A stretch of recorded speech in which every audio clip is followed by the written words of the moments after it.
I said, when do we learn how to read? And she said, oh, we don't learn how to read in kindergarten.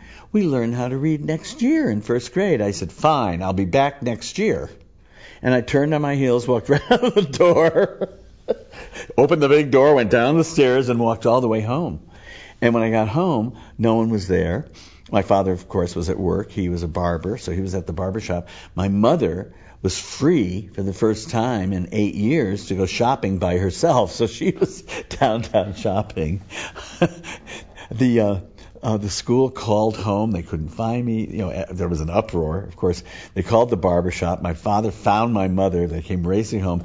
And there I was sitting, holding one of my mother's books, looking at it. Okay, maybe if I look at it long enough, it'll happen.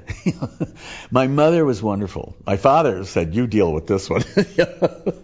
And my mother said, so you don't want to go to school? I said, no, I don't. I'm not going to that kindergarten. I'm not going. She said, well, if you don't go, you won't pass. And if you don't pass, you have to do it again. And you won't get into first grade if you don't pass. And so it'll be a long time before you learn how to read. So I said, all right. So the next day I went back to kindergarten, but I never really liked kindergarten. Oh,